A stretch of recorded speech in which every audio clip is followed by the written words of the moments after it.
Welcome back. Randy Buehler here with Brian David Marshall. Getting ready for the semifinals. A couple of very interesting matches here. The one that everybody's talking about, honestly, the thing everybody's been talking about since Thursday morning, is this Dragonstorm deck.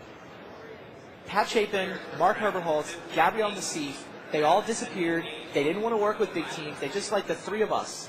A lot of respect for each other. They got together about a month before the tournament, disappeared, and brewed up something special. Inspired by a deck that won a side event at Grand Prix Daytona. It's not even clear that it won a side event. Top eighted? It was in a side event. They're like, let's try that. Did you hear about this thing? And wow, it's actually just amazingly good. The key was to take the old Dragonstorm skeleton that won Worlds last year, get the rituals rotated out, some of the nice cards rotated out, add in a Pyromancer Swath package with extra burn, and then the key, the card that I think really puts this deck over the top, is the red Hideaway land. Right. The Spinerock Knoll serves as like an impulse, essentially. It's better than an impulse. It's also playing a spell for free. Right. It's like impulse and show and tell or something. What's kind of interesting about it is to bring this deck into Modern Standard from, let's call it the Aussie Storm deck or some of the Dragonstorm decks that had Telling Time and a lot of other blue cards. Right. You just don't have that same card selection. Right. You don't have, even if it's not card advantage, those decks had a lot of, drawing and pawing through the top of your deck and looking for stuff, and this replaces it without it even being a spell. Right. It's one of the lands in your deck. It's a very elegant thing that I think most people just overlooked when they were examining the Dragonstorm archetype as a refit for the new standard format. Now the thing is, it's beatable. Oh, it's absolutely beatable. People have been beating it. Sideboard cards. People have been beating it all weekend. Inside events. Right. But the guys playing the top 8, though, they committed to these deck lists Thursday morning, and nobody saw this coming. And so, hats off to these guys. Pat and Gabe are both still in the tournament. 4 people left, and 2 of them are from that 3-headed brain trust to put this thing together. And they had 6 people go 4-1 at standard, which is just... Right. Yes, the quality of those players was very high. You had John Finkel, Dave Williams, Bob Maher, these guys, Mark Herberholz, Emil Tannenbaum. Right. He's great. Yeah, but all of them went 4-1. I think that was a real klaxon for us. This deck is really good. Yes, absolutely. Now, unfortunately for Pat, it's me. He runs over them. It's like mid-range rock versus Macy rock. Yeah, I watched him play Katsuhiro Mori. Mori, playing his 3rd World's top 8 in a row, hats off to him. It's a hell of an accomplishment. Mori wasn't even in those games. No, he showed up with his green-black deck was elves. Right, that's the way that most of the Japanese players took it. There was a little rogue Tsuyoshi Fujita contingent that was playing green and white elves. With 1,000 elves, yeah. That was fun. Good times. But a lot of the more, Katsu and his crowd, green-black elves. It was aggro. The Vanquishers can come out and they can apply some serious pressure. Well, if you reveal an Imperious Perfect on your Renrum's Vanquisher, you essentially have a 2-mana Baloth pretty much attacking on turn 3. It's a 4/4. Right. With Death Touch. It's not even like there's good ways to deal with it. However, if your opponent is playing big creatures and Shriek Maws, where you've got random elves, there was one game where Mori was able to get Pele down to, it was 4 by the end of the game. It was like last alpha got him to 4, but couldn't punch through those last 4 points, and all of a sudden Shriek Maw, and there was nothing more he could do. The other 2 games were just blowouts. 3rd game was like Doran the Siege Tower, Garrett off a bird for turn 2, Doran. Turn 3, Garrick, untap 2 lands, evoke Shriek Maw. Mori just drew a card, dropped his hand. Mori just looked stunned. He was like, he didn't even see what was coming on turn 4. He had a what can I do look. Right. So nothing with that deck. Hack it up and be happy with the quarterfinal. That's what you can do with that deck. He probably feels like he's in a really bad position against the makeshift mannequin deck. I talked to him about that. It's interesting. His teammates had been playtesting it essentially while the team finals was going on. We had the team draft and build and play, and it actually depends how Otsuka sideboards. Oh, interesting. Because what Uri is going to do is essentially go for all the slow cards. He's taking out his aggressive elements. He's putting in all the slow cards, and so he's basically going to take out Tarmogoyf.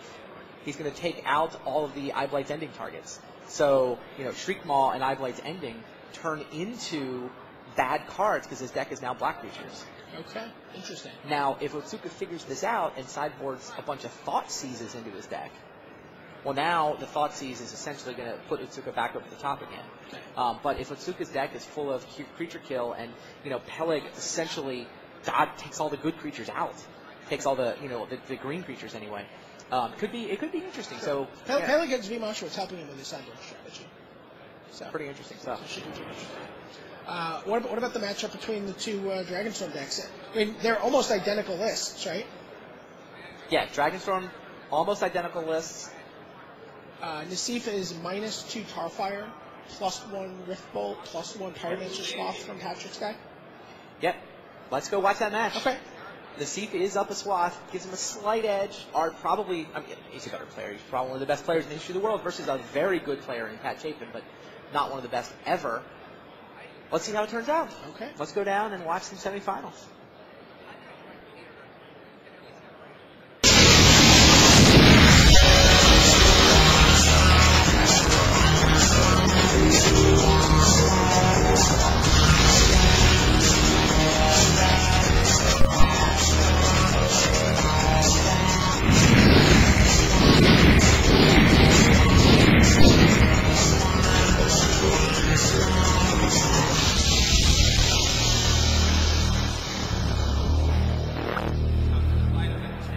Hello and welcome to the 2007 Magic the Gathering World Championships. I'm Randy Buehler here with Brian David Marshall. We're in New York, and we are ready to watch two guys duke it out. Two guys who broke this format. Gabriel Nassif on the left of your screen, one of the best players in the history of the game, playing in his 8th top 8, and there's Pat Chapin.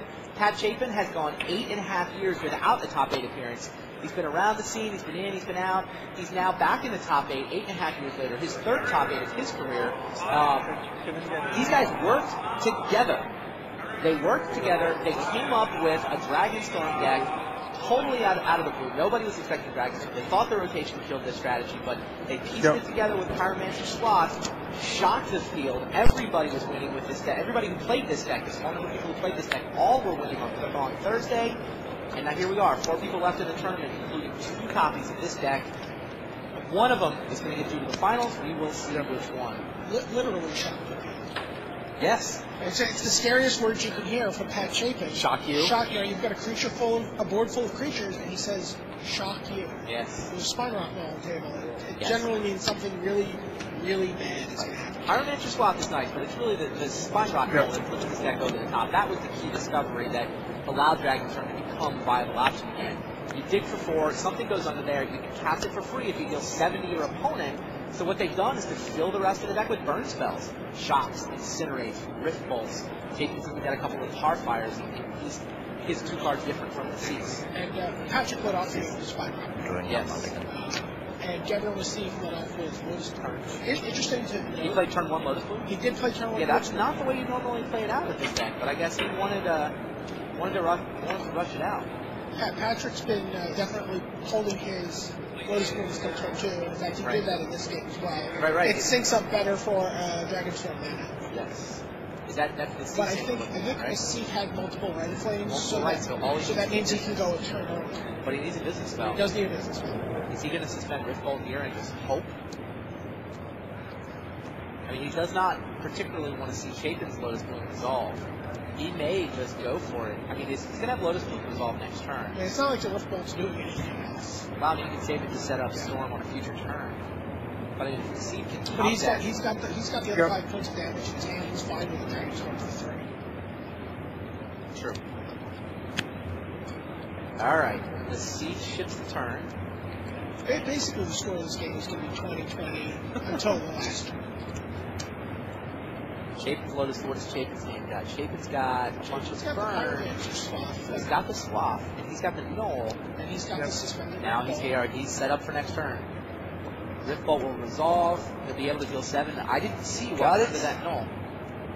Chapin's looking over. Do you got it? Yeah. Bloom resolved. Dragonstorm would be awesome here, right? 3, 4, 5, 6, 7. Oh, he would need a right with the Dragonstorm. What did he draw?